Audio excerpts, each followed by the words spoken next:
Hai hai hai, selamat datang di channel aku, Via Raya Autor. Terima kasih buat yang udah gabung sama subscribe, dan buat yang baru gabung dan belum subscribe, bisa di subscribe sekarang juga ya. Ayo ayo ayo, jangan lupa. Selamat menonton. Ketika Iblis Jatuh Cinta, episode 85. Jantung ini milik mendiang kekasihmu. Karya Via Raya. Setelah melakukan ritual malam pertama setelah 6 tahun berlalu, kini Theona dan Nico Sagon bermalas-malasan di atas tempat tidur tanpa berencana untuk membersihkan diri. Sebenarnya ini luka bekas apa? Tanya Theona sambil mengusap bekas luka di bagian dada kiri Iko Sagon. Sejak dulu, Theona begitu penasaran dan sempat bertanya. Namun sayangnya, Iko Sagon tidak mau menjawab. Dan pada kesempatan kali ini, di saat hubungannya sudah benar-benar membaik, ia berharap Iko Sagon mau mengatakannya. Sebenarnya ini luka bekas operasi transplantasi jantung, sahut Iko Sagon. Tiba-tiba raut wajahnya berubah tidak enak. Memangnya ada apa dengan jantungmu? Tanya Theona penasaran. Sejak lahir, aku mengalami kelainan jantung dan 3 bulan sebelum kita menikah, aku melakukan transplantasi. Jelas Iko Sagon sambil menatap kosong langit-langit kamar. Tapi sekarang kau sudah baik-baik saja kan? Tanya Theona khawatir. Tentu saja aku baik-baik saja, apalagi ada kau di sisiku. Hanya saja, Iko Sagon sengaja menggantung kalimatnya. Ia tidak tahu harus bagaimana mengatakannya tentang jantung siapa yang selama ini bersemayam di dalam tubuhnya. Apalagi ada cerita menyedihkan di balik terjadinya transplantasi jantungnya dulu. Hanya saja apa? Tanya Theona penasaran. Iko Sagon menatap sendu Theona. Hanya saja pemilik asli jantung ini adalah mendiang kekasihmu. Jelas pria itu sambil menyentuh bekas luka jahitan yang ada di dada kirinya. Apa maksudmu berkata seperti itu, Osa? Ini sama sekali tidak lucu.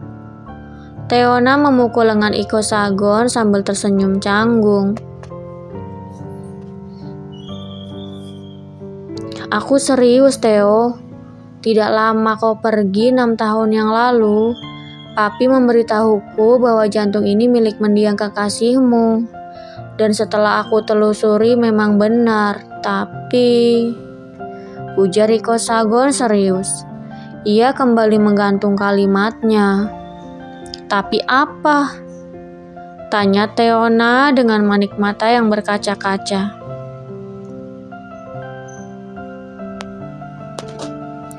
Kekasihmu meninggal bukan karena sebuah kecelakaan, tapi dia... Sahut Iko Sagon dengan suara yang semakin pelan. Sejak tadi, Theona dibuat kesal karena Iko Sagon selalu menggantung ucapannya. Terlebih dengan kalimat terakhir yang seharusnya langsung diselesaikan tanpa membuatnya penasaran.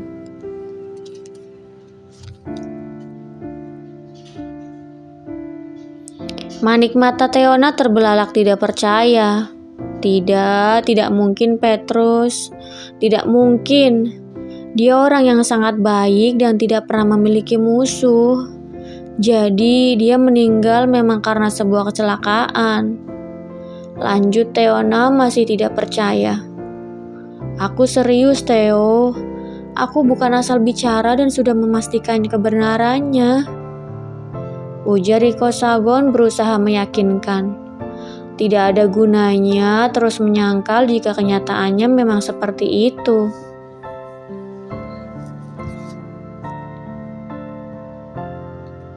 Baiklah, jika Petrus meninggal karena ada yang sengaja melakukannya, lalu siapa orang yang melakukannya dan apa alasannya?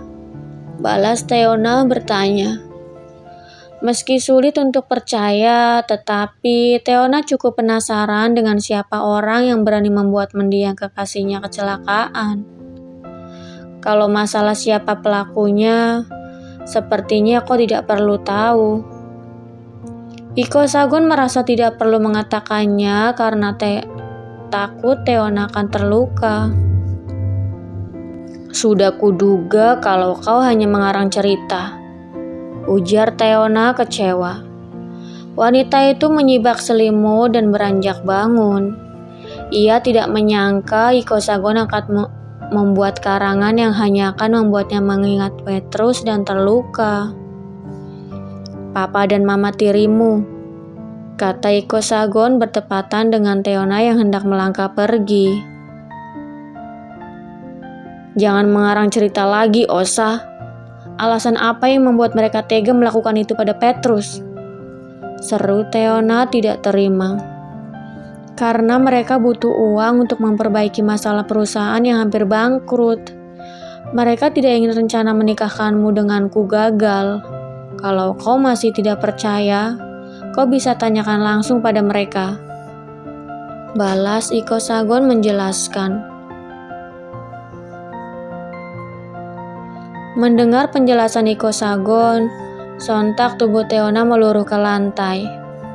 Air matanya mengalir deras tanpa mengeluarkan suara. Sedangkan Iko Sagon, pria itu lekas melompat turun dan memeluk istrinya.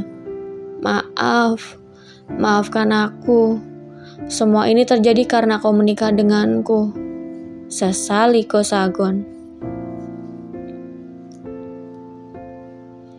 Theona mengangkat kepalanya dan menggeleng. Tidak, semua ini bukan salahmu. Semua ini salah Papa dan Mama Mary yang terlalu serakah. Theona terlihat menyesal karena membuat Iko Sagon berpikir semua yang terjadi pada Petrus adalah kesalahannya. Jadi, di sini jantung Petrus? Tanya Theona sambil menyentuh dada kiri Iko Sagon tepat di bekas luka jahitan.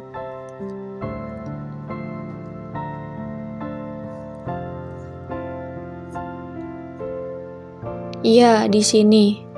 Sahut Iko Sagon mengangguk. Terima kasih karena mau menampung bagian dari Petrus di dalam tubuhmu, kata Theona sambil menyandarkan kepalanya di dada bidang suaminya. Tidak, seharusnya aku yang berterima kasih karena jantung ini aku bisa hidup normal. Karena jantung ini aku tidak perlu minum obat lagi. Sanggah Iko Sagon menggebu. Bayangkan saja, seumur hidup Iko Sagon sebelum mendapatkan donor, ia selalu mengonsumsi obat. Kehidupannya selalu datar karena jantungnya tidak boleh terkejut. Karena sekali terkejut, ia akan langsung dilarikan ke rumah sakit. Apapun itu, aku tetap harus berterima kasih karena masih ada bagian dari Petrus yang bisa aku rasakan.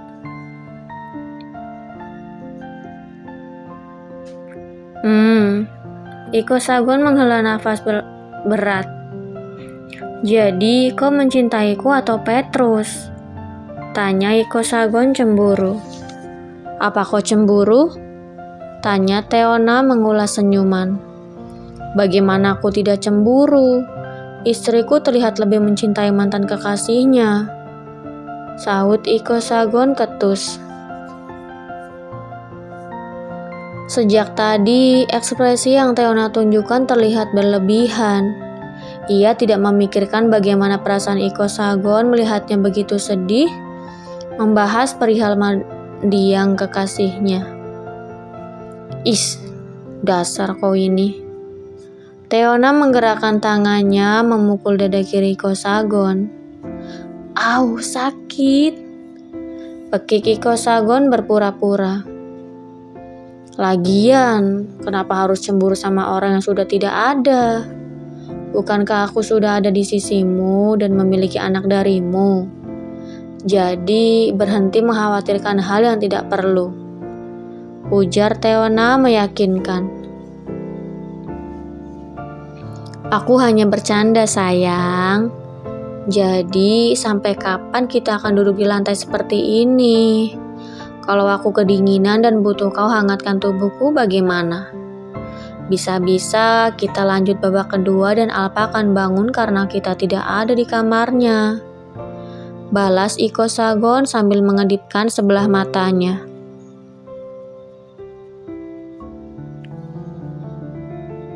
Iko Sagon pandai sekali membuat alasan. Sejak dulu ia tidak bisa mengendalikan diri setiap kali bersentuhan dengan Teona. Apalagi kalau masalah penyatuan. Rasanya pria itu ingin lagi dan lagi. Alasan saja.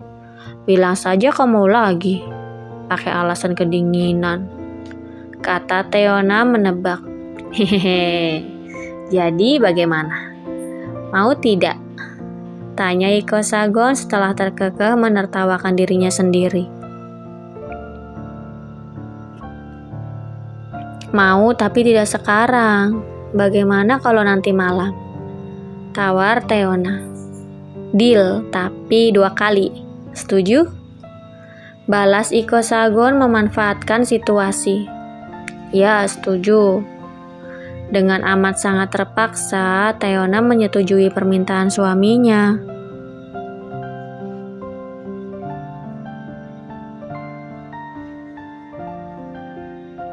Kini, Iko Sagon mengangkat tubuh istrinya ke kamar mandi.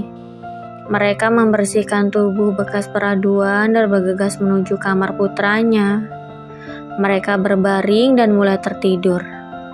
Di tengah malam, Iko Sagon kembali beraksi dengan membangunkan Teona, mengangkat tubuh istrinya dan membawanya kembali ke kamar. Astaga Osa, Teona tersenyum malu dan menutup wajahnya dengan bantal. Ia tidak menyangka Iko Sagon akan melakukannya lagi sesuai perjanjian awal. Kenapa? Apa kau tidak suka? Tanya Iko Sagon kecewa. Bukan itu maksud aku. Balas Teona bergegas menjauhkan bantal dari wajahnya. Ia tidak ingin sang suami salah paham dan kecewa. Apalagi hubungannya baru membaik. Sebisa mungkin ia harus mempertahankan keharmonisan keluarga yang baru dipersatukan kembali setelah sekian lama berpisah. Terus kenapa? Tanya Iko Sagon tidak paham. Aku pikir kau lupa. Sahut Teona malu-malu. Tidak mungkin aku lupa, apalagi aku sudah berniat untuk memberikan adik kembar untuk Alpa. Jadi kalau bisa kita melakukannya setiap hari. Ujar Iko Sagon bersemangat. Ya tidak setiap hari juga. Bisa-bisa tubuhku tidak bisa bergerak karena kelelahan. Balas Teona tidak setuju. Ya sudah, kalau masalah berapa kalinya kita bahas nanti saja. Sekarang kita usaha dulu biar cepat jadi. Setelah mengucapkan kata itu, Iko Sagon langsung beraksi, melucuti satu persatu kain yang melekat di tubuh istrinya. Bersambung. Jangan lupa untuk like, komen, share, subscribe, dan tekan tombol lonceng untuk mendapatkan notifikasi episode selanjutnya. Terima kasih.